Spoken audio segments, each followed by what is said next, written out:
নারী হয়ে ওঠার আলাদা একটা প্রক্রিয়া আছে। এটা শুরু হয় জন্ম থেকে, শুরু হয় বেড়ে ওঠায়, শুরু হয় দেওয়া শিক্ষায়। নারীরা কেন সহজ আর নমনীয় হয়?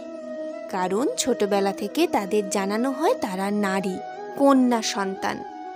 তাদের ভুলগুলো বাড়াবাড়ি হওয়া উচিত নয়।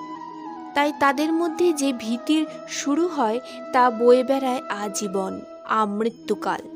তারা দ্রুত ভুল স্বীকার করা শিখে নেয়। নারীরা কেন সহনশীল হয়? কারণ তাদের ছোট বড় ইচ্ছেগুলোকে শুরুতেই ভেঙে দেওয়া হয়। দূরের মাঠে খেলতে যাওয়া বা পিকনিকে যেতে না পারা তিক্ত অনুভূতিগুলো দিনের পর দিন আপন মানুষের ভালোবাসা বলে ধরে নিতে শেখা তাদের তিলে তিলে এমন প্রকৃতির বানিয়ে দেয়। নারীরা কেন সহজে ছেড়ে আসতে পারে না অন্যের ঘর? কেন তার উপর হওয়া নির্যাতনকে সংসারের অলংকার বলে ধরে নেয়?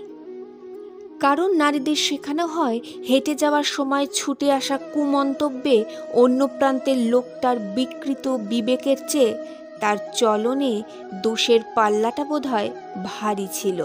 নারীদের মায়া করা শেখানো হয় ভালোবাসা মানে মানিয়ে নেওয়া, গুছিয়ে নেওয়া, ভালোবাসা মানে সয়ে যাওয়া, ভালোবাসা মানে স্থির হওয়া। অন্ধত্বের সহায় নিয়ে সংসার খেলা, খেলতে খেলতে ওটা সংসার হয়ে ওঠে। জমতে জমতে মায়া জমে নুন তেলের খালি হওয়া বোতলেও। চাইলেই কি ছেড়ে আসা যায় এই মায়া? নিজের বলে জানা আধা শেষ হওয়া সাবান, আলনার নিচে পড়ে থাকা পুরনো পেটিকোট, রং ওঠা শাড়ি, হুঁক ছেঁড়া ব্লাউজ, খালি হওয়া ক্রিমের কৌটের স্তূপ, একজোড়ার একটা ভেঙে যাওয়া আর একটা চুরি ভর্তি বক্সটা। সব কিছুতেই মায়া জমাতে জানে বলেই তারা দ্রুত কোনো সিদ্ধান্ত নিতে পারে না, ছেড়ে আসতে পারে না। শেষ চেষ্টার আশায় কাটিয়ে দেয় আরও বহু মলিন বিকেল।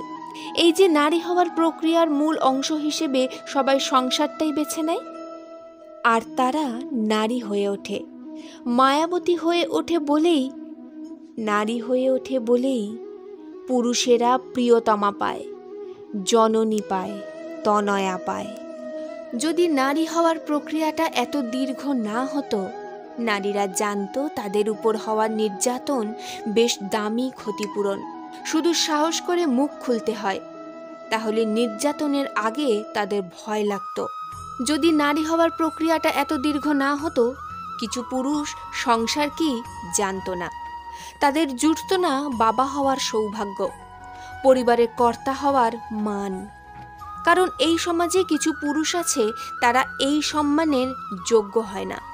সব পুরুষ ছেলে হয় বটে, তবে সব ছেলে পুরুষ হয়ে উঠতে পারে না। তাদের জন্যই আসলে এই সমাজে নারী হওয়ার প্রক্রিয়াটা এত দীর্ঘ।